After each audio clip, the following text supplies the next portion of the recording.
Hey everybody, Boxing Ball come back at you today again. I got Prada here with me and she just shed out and is looking just beautiful. Absolutely gorgeous super stripe. Just phenomenal color. But that's not what I'm here about. I want to talk to you about IBD. In conclusion, body disease in snakes. It's in all boids, and what I mean by boids is, you know, your boas and pythons. You know, it's a virus that a lot of boas have, a lot of carpet pythons have, and not just carpet pythons, but pythons in general. You know, and back in when it first started making its ugly head shown, I want to say, you know, you really started to hear things around 95, but by 98 it had really taken over, and it had wiped out a lot of collections. Collections that were healthy, but they were getting snakes from people that were selling snakes because no one understood what IBD was. And the hard part of it is back then people really didn't know what it was. People didn't know the signs.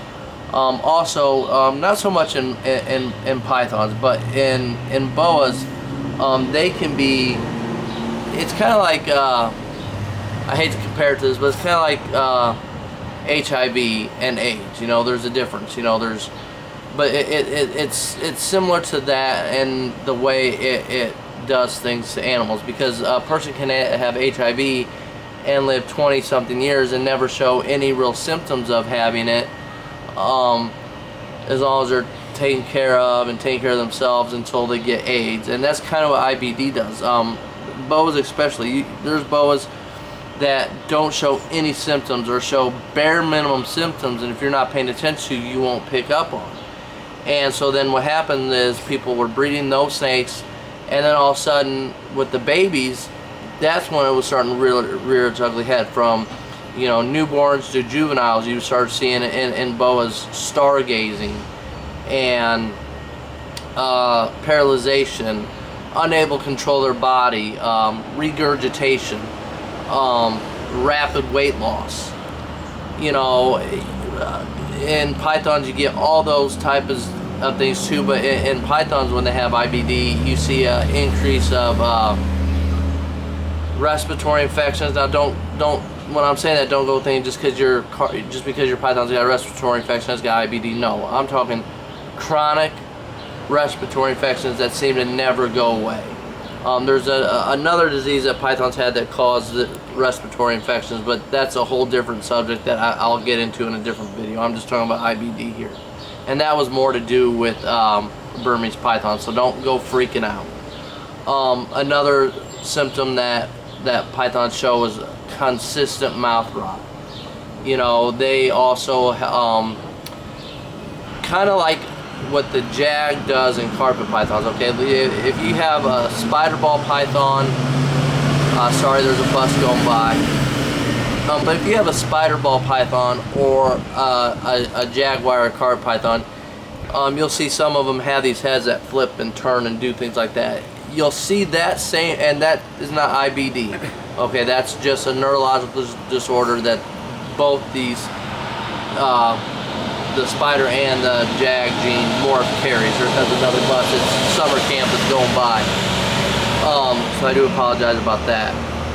But you know, so it's like that, but it'll be in a boa that shouldn't have any of that type of disease, where they're looking up in the, like stargazing, where you look up and they just have no control, or they can't control their body on what they want to do. High percentage of regurgitations, especially in the pythons. You'll see a high response of regurgitation. You know, so, you know, it's hard to diagnose. The biggest thing is, and here comes another bus. Sorry, I don't edit my video, so what you see is what you get. But there never used to be a way to test for it. There is now. The way, and at first there wasn't, and then the second way that people finally started testing for it, and it's because in IBD, in pythons and in boas, you would have a snake that died, and what they do is they would chop the snake's head off, necropsy, do things like that, and they would look for lesions on the brain, lesions on the spinal cord, and they look at the pancreas and kidneys, and at the cells, and so the only way you could really test it back then was with a dead animal. Now there's a blood test out. It's been developed, it's been tested. It's not readily available yet, but it is coming. So there is hope. So don't lose all hope that, you know, there isn't a way to test for it, because there is a blood test now that is available. They're doing it in Florida and stuff like that, so hopefully it'll become more widespread here shortly. I'd say within the next 3 or 4 years, you know, you'll be able to really test all your animals. How does the disease spread? Well, there's breeding. You know, obviously breeding a snake that has it to a snake that doesn't, or 2 snakes that have it. Mites. If you got a snake that has IBD in your collection and it's got mites, you know, obviously the bodily fluids. There's been tests done that have shown one snake that has IBD and another snake that doesn't, and then there's been several tests of this, and the other snake never got IBD. How is that possible? Well, one is they never bred, and anytime one would go to the bathroom, whether it was urine or fecal material, they would pick it up. Now, don't go housing snakes together. Don't take what I'm saying, because in other studies, it also showed that snakes that didn't have IBD, that were houseless snakes that had IBD, got it. And even though these snakes didn't breed, how did they get it? They didn't have mites and they didn't breed. It was from the water bowl, bodily fluids, you know, the saliva in the snakes. And so you can spread IBD that way. So, you know, how can you avoid IBD? Honestly, you have to educate yourself on the disease, understand, you know, the symptoms, because I see a lot of breeders. You'll see, not so much, I'll see a lot of it, it's more your backyard breeders. And you know what I'm talking about when I'm talking about backyard breeders. They'll sell a snake on Craigslist or something else, or on a website, and you'll see these people post pictures of their snake, and they're like, why is my boa doing this? Why is my python stargazing? I've contacted the breeder and he says it could be I overheated the snake, the temperatures weren't right. They will give you all sorts of excuses. And no, that's just them avoiding the question and passing blame. You know, once you start seeing a snake stargaze, I'm not saying that's the only reason why a snake will stargaze, but that is a huge sign that your snake has IBD. Also, regurgitation. And I'm talking when you give it a rat pup for something that could take a small rat, and it's regurgitating, and you contact the breeder and they will sit there and tell you, oh, well, you must be feeding it too often, or you must be giving it too big of meals. No, that's another telltale sign. That's a breeder not being completely honest about what's going on in his collection. Another big thing is people housing tons and tons and tons of snakes together. You know, you see it a lot, and you have, never mind IBD, but the chance when you cohabitate that many snakes together, you increase the risk factor. Another way to get it is if you have mites in your collection and you don't treat mites, or you're not paying attention to your collection and you let mites get out of hand, and one snake has it and then it goes to the other cage and the mites get on that one, and there you go, you spread it. That's why I recommend, if you get mites, any snake you get in, get that front line that I'm talking about, treat the snake before you have an issue. Another way to avoid IBD is quarantine for 3 to 6 months. Now in Australia there's a thing called sunshine disease, and they literally they can test for and stuff like that. They literally quarantine some of their snakes for up to a year. That is how concerned they are. So when you're getting a snake and you have multiple snakes in your collection, you know, you can't quarantine enough, you know. So you have to be aware of what you're doing and paying attention to where you buy your snakes from. Another thing I see people post on Facebook and stuff like that, they'll show they're saying like, oh, it was fine last night and now today it's kind of doing this head wobbling and it's kind of turning over and it won't upright itself. And the classic answer I see a lot of people and the breeders that they bought these snakes from is they automatically say, oh, well, it must have been something in the cage. It must have been climbing, fell down, whacked his head, and there you go. They will always pass the blame onto you or onto something that you did inside your enclosure. You know, and that's just deniability and not taking responsibility for what they're doing. You know, so, you know, the rumors out there with IBD is that every snake's got them, or, oh, there's no hope for, you know, testing. No, there is. Like I told you, there is a test. It's coming more readily available. You know, the other rumors out there are it's because people kept ball pythons and carpet pythons or other python species together, and that's not true. There have been cases of IBD in Australia, you know, where it was just a strictly collection of carpet pythons. There have been cases in was it the, what? I think it was the Clay Walker Island, or the, oh, I forget which island of boas it was, but they were in captivity and they had it, and they had no contact with other pythons. So, you know, it's not from housing snakes, from housing those two together like the rumor was started back in the day. You know, so you gotta pay attention to what your snake's telling you when you buy a snake. You know, when you quarantine a snake, it's not, you're not just quarantining it. You know, a lot of people talk about quarantining their snakes, you know, to make sure don't have this or don't have that. But it's not just about throwing a snake in a room and just letting it go and thinking, okay, in a month from now I'll go ahead and bring it out. No.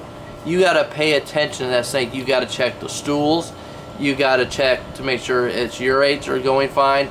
You got to feed it, make sure it's having no, you know, regurgitation problems, digestive problems. You want to see to make sure that it's drinking, staying hydrated. Now you might not see it drink, but you'll be able to tell by the urates, you know, on if it's hydrated or not hydrated.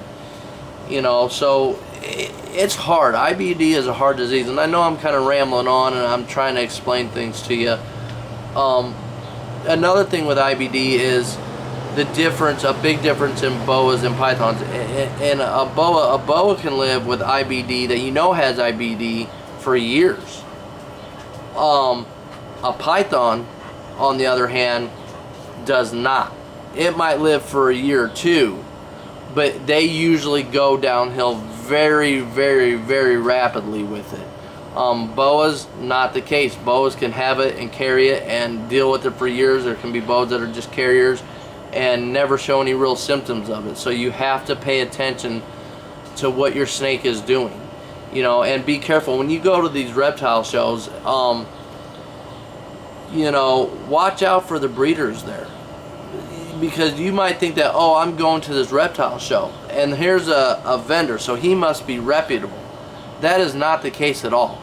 I can't tell you how many reptile shows I've been to that these guys will have awesome banners, nice displays, but when you look underneath the surface, you see the nefarious things that they're doing. So make sure when you go to these shows, you know, you're sanitizing your hand. Make sure when you come home from these shows, so you don't infect your snakes from touching other snakes, you take a shower, you wash your clothes, you take your shoes and you wash your shoes, because that's how you pick up mites, and that's how you it can get to these things. You know, saliva, anything like that can get on your hands, get on your clothes. You're not thinking about it, oh, I washed my hands so I'm good to go touch another snake. No, not when it comes to quarantine, not when it comes to shows. You know, you really need, if I were you, when I go to these shows, I would not wear my nicest shoes. I'd wear shoes that I could leave outside for a couple days, shoes that I could wash. I would wear some nice clothes, but I'm not going to wear my best of my best clothes, because it's got to be something I can get in the washer right away, and I would take a shower right away. But listen to what these breeders are telling you. Ask them about IBD. Find out if they know, you know, where IBD is located in the body. See if they know if it's located in the pancreas or not. See if they know about the lesions that show up in the brain and on the spinal cord. See if they know just other symptoms other than stargazing. Check to see if they know about you know, regurgitation, increased respiratory infection, increased mouth rot, paralyzation, because that's something you don't hear too much about. Not being able to upright themselves. See how educated they are on IBD. You know, and if they're not educated on IBD, avoid that person, because that is someone that is not taking what they're doing as a breeder serious. That is someone that is just selling a snake, because when it comes to that type of stuff, they should know, you know, more than just the basis of IBD. They should know the origins. They should know how it attacks the body, how it differs in pythons and boas, how pythons, like I said earlier, do not last near as long. You know, just different things like that. Question them. Find out what they know about IBD. And it's not hard to do research on IBD. It's not hard to study. You know, find out, you know, if they've ever had any boa stargazing and what their thoughts on it were. Find out how many, ask, you know, have you ever had a snake with respiratory infection? How often? What did you do to treat it? You know, you got to ask these type of questions. But most importantly, quarantine any boa you got for, or any python you get from your collection. And I know this is not easy to do. For 3 to 6 months. It's the best way to be safe, because it will show signs. Even in boas that don't necessarily show, you know, the telltale symptoms, you'll see little symptoms pop their head, you know. And so that's, I guess that's my biggest advice. Hopefully, you know, Balls, you asked me to do this video. Hopefully you learned a little something. Hopefully I went into enough detail for you that you get a better understanding of IBD and how it works and where it attacks the body and where it's actually, how it's actually found in the body. You know, if you have any questions or comments, or you feel like I could have touched on something a little bit more, just leave them down below, and you know I will get back to you. Hopefully you enjoyed this video. I know it was a long video. I know I repeated myself several times, but I felt like it was necessary to try and get the message out there. Hopefully this helps somebody. Hopefully this will help you understand. And remember, research, research, research is always the key. This is Boxing Boa, and proud of saying peace.